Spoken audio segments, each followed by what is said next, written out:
दिल्ली विधानसभा चुनाव के लिए आज सिर्फ एक दिन बाद होगी वोटिंग। जी हाँ दोस्तों, आपको बता दें कि कल वोटिंग होनी है दिल्ली विधानसभा चुनाव के लिए। अब दिल्ली में किसकी सरकार बनेगी, कौन बनेगा दिल्ली का अगला मुख्यमंत्री, क्योंकि इस बार दिल्ली के अंदर जिस प्रकार के माहौल बन रहा है, यहाँ आम आदमी पार्टी की सरकार मुश्किल से बनती नजर आ रही है। वहीं अब तो बीजेपी भी यहाँ पर दावा कर रही है कि अरविंद केजरीवाल की सरकार नहीं बनेगी। वहीं दोस्तों, आपको बता दें कि सट्टा बाजार के सर्वे क्या कहते हैं। सिर्फ एक दिन पहले आज सट्टा बाजार के सर्वे ने अरविंद केजरीवाल की नींद उड़ा दी है। जी हाँ दोस्तों, बता दें दिल्ली में वोटिंग से पहले पहाड़ी सट्टा बाजार का दावा है कि अरविंद केजरीवाल दिल्ली में अपनी सीट हार सकते हैं। जी हाँ दोस्तों, अरविंद केजरीवाल वाली सीट पर अब दांव फंस सकता है और अरविंद केजरीवाल अपनी सीट हार सकते हैं। जी हाँ दोस्तों, एक तरफ तो संदीप दीक्षित चुनाव लड़ रहे हैं नई दिल्ली सीट से, तो दूसरी तरफ प्रवेश वर्मा चुनाव लड़ रहे हैं। अब दोनों के बीच में अरविंद केजरीवाल फंसते देखने को मिलेंगे।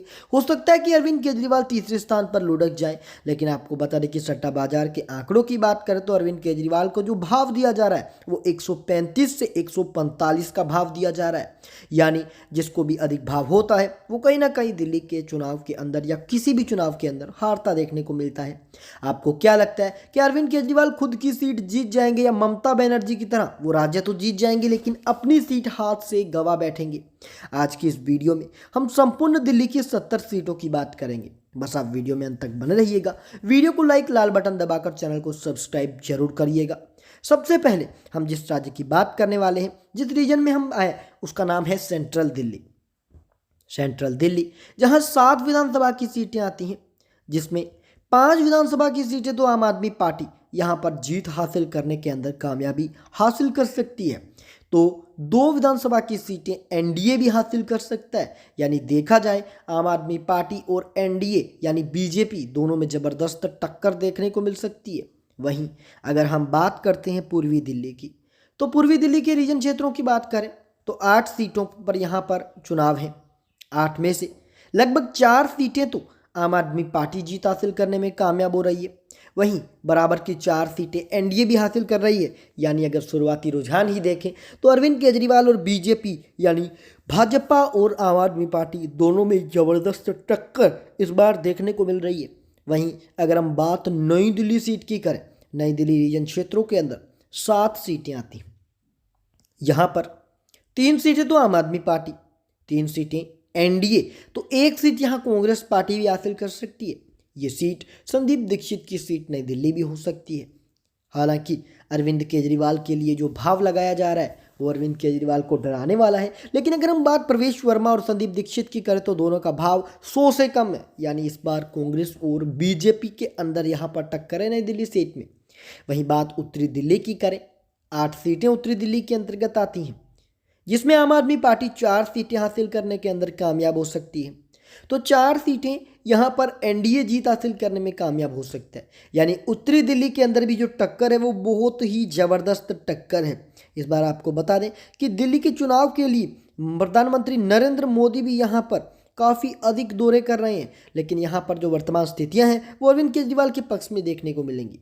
बात उत्तरी पूर्वी दिल्ली की करें, उत्तरी पूर्वी दिल्ली में 8 सीटें आती हैं, जिसमें से 5 सीटों पर आम आदमी पार्टी जीत हासिल करने के अंदर कामयाबी हासिल करते हुए देख सकती है, तो 3 सीटें एनडीए के खाते के अंदर भी जाने की संभावनाएं बनती देखने को मिल सकती हैं। वहीं बात अगर हम उत्तरी पश्चिमी दिल्ली की करें, उत्तरी पश्चिमी दिल्ली के अंदर 8 विधानसभा की सीटें आती हैं, जिसमें से दोस्तों 4 विधानसभा की सीटें आम आदमी पार्टी के खाते के अंदर जाने को मिल सकती हैं, देखने को मिल सकती हैं, तो 4 ही सीटें एनडीए के खाते के अंदर भी जाती हुई देखने को मिल सकती हैं। यानी यहाँ पर भी जो टक्कर है वो ज़बरदस्त देखने को मिलेगी और कहीं ना कहीं दिल्ली के अंदर इस बार जो बूथ स्तर की लड़ाई है वो देखने को मिलेगी, क्योंकि इस बार तीनों ही पार्टियाँ बीजेपी, कांग्रेस और जो आम आदमी पार्टी है, तीनों ही पार्टियाँ बूथ स्तर की लड़ाई लड़ रही हैं। अब हम बात दक्षिण दिल्ली की करें, 8 सीटें आती हैं, जिसमें से 5 सीटों पर तो आम आदमी पार्टी जीत हासिल करने में कामयाबी हासिल कर सकती है, 3 सीटें एनडीए के खाते के अंदर जाने की संभावनाएं हो सकती हैं। यहां पर दक्षिण पश्चिम दिल्ली की अगर हम बात करते हैं, दक्षिण पश्चिम दिल्ली में 8 विधानसभा की सीटें आती हैं। दिल्ली के प्रत्येक रीजन में लगभग 8 ही सीटें आती हैं। यहां पर आम आदमी पार्टी 3 सीटें, तो 4 सीटों पर दोस्तों एनडीए हासिल करने में कामयाब हो सकता है जीत। तो यहां पर जो 1 सीट है वो कांग्रेस पार्टी भी जीत हासिल कर सकती है। अब हम बात दिल्ली की अंतिम पश्चिम दिल्ली की करते हैं। तो पश्चिम दिल्ली के वर्तमान स्थितियों की अगर हम बात करें तो यहां पर दोस्तों 8 विधानसभा की सीटों में से लगभग 5 सीटों पर आम आदमी पार्टी जीत हासिल करने में कामयाब हो सकती है। तो 3 सीटें एनडीए के खाते में भी जा सकती है। तो कांग्रेस पार्टी यहां पर खाता नहीं खोलेगी। यानी दिल्ली की वर्तमान स्थितियों की बात करें तो कुल मिलाकर हमने सभी 70 की 70 सीटों की बात कर ली है। लेकिन वर्तमान स्थितियों के अनुसार 70 में से लगभग 38 सीटों पर आम आदमी पार्टी, 30 सीटों पर एनडीए, तो 2 सीटों पर दोस्तों कांग्रेस पार्टी भी जीत हासिल करने में कामयाब होती देखने को मिलेगी।